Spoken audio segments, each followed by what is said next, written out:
Lakeland, Florida. Spring training came to an end for the Toronto Blue Jays here on Sunday, but questions remained as the team charter went wheels up from Florida to Montreal for a pair of exhibition games against the Milwaukee Brewers. Some of the queries surrounding the team will be answered by Thursday's opening day at the Rogers Center.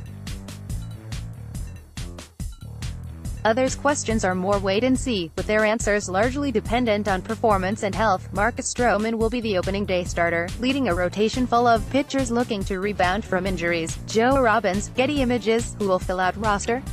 Toronto had decided on 19 of its 25 roster as of Sunday. The remaining 6 spots must be finalized by noon on opening day. There is an open spot in the rotation now that Ryan Borucki will miss at least one start because of elbow discomfort. 2 of the 4 candidates for the job, Trent Thornton and Sean Reid-Foley, had their final auditions for the job on Saturday and Sunday, respectively. Montreal reported Thornton had thrown one bad pitch against the Yankees, which resulted in a 3-run home run for New York third baseman Gleyber Torres in first inning. Other than that, he looked good, Montoyo said. He was aggressive, he was pitching inside, he's not afraid. They had their good lineup and to me he pitched well, which was good to see. Reid-Foley didn't have as much success when the spotlight was on him, giving up 5 runs and 4 hits while walking 3 batters in 2 innings against the Detroit Tigers on Sunday. Reid-Foley was inconsistent with his command, with just 26 of his 49 pitches being strikes. Sam Gaviglio and Thomas Pannone, who were candidates for that rotation spot and for the bullpen, will start on Monday and Tuesday respectively. The Jays still must decide if they will carry 7 or 8 arms in relief. The extra spot might allow them to stash 19-year-old Rule 5 draft pick Elvis Luciano in the bullpen. And the utility infielder battle continues between veteran Eric Sogard, 32, and Richard Arena, 23, who has played 61 games with the Jays over the last 2 seasons. How flexible is the 40-man roster? Toronto will likely need to add at least 2 players to their 40-man roster, relievers Bud Norris and Daniel Hudson, who was acquired on Sunday. To make room, the Jays could place the Dalton Pompey, concussion, or Devin Travis, knee, on the 60-day injured list. Injured relievers Ryan Tepera, elbow inflammation, and David Phelps, Tommy John, as well as Borucki, are expected to start the season on the 10-day injured list. How will the rotation hold up? Montoyo has set the order for his first 4 starters: Marcus Stroman, followed by Matt Shoemaker, Aaron Sanchez and Clayton Richard.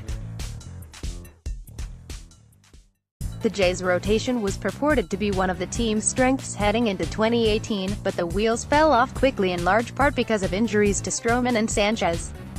With the 4 arms above coming off injured-plagued years, the main question here will be whether they can stay healthy.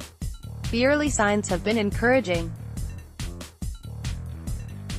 Sanchez had a 1.53 spring ERA while Stroman was at 2.19. Richard, coming back from knee surgery, had a 3.38 ERA and is still being stretched out. Shoemaker, returning from a forearm injury, had a 5.00 ERA but struck out 20 batters in 18 spring innings. Clay Buchholz, another option to start, hopes to be in the big leagues by mid-April after a late start to camp. Richard is the starter most likely to move to the bullpen once Borucki and Buchholz are both available. If Stroman and Sanchez both stay healthy and pitch to their abilities, new questions will inevitably arise about how long they will remain with the team after they were shopped around in the offseason.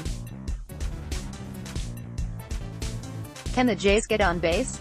The Jays proved once again they can hit home runs this spring. Toronto's top 13 position players, those who are guaranteed to break camp with the team plus Arena and Sogard, combined for 27 long balls, with Justin Smoke, Lourdes Gurriel Jr. and Randall Grichuk hitting 4 each. But Toronto must get on base in other fashions. Last year's team had a .312 on-base percentage, just shy of the .318 league average. The numbers were better this spring, with that Baker's dozen averaging a .355 OBP. How about that defense? Improving the infield defense was one of the Jays' top priorities this offseason. Montoya raves about the strides Toronto has made in that area, particularly with the addition of shortstop Freddie Galvis, who his career .5.2 WAR, and the emergence of a healthy Brendan Drury at third base. But this will be a young team and it will likely only get younger over the course of the season, so expect a learning curve along the way. And what about Vladimir Guerrero Jr.? The service-time debate that surrounded baseball's top prospect was extinguished when Guerrero suffered a left oblique strain this month. So don't ask when the third baseman, who will join AAA Buffalo when he's healthy, is coming up. Toronto is still playing coy with that juicy tidbit.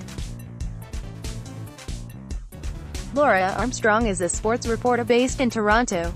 Follow her on Twitter, @LauraArmyReport, and air journalistic standards about the Star's sports action and reaction delivered to your inbox. New NEWSLETTERSPORTSSIGN up.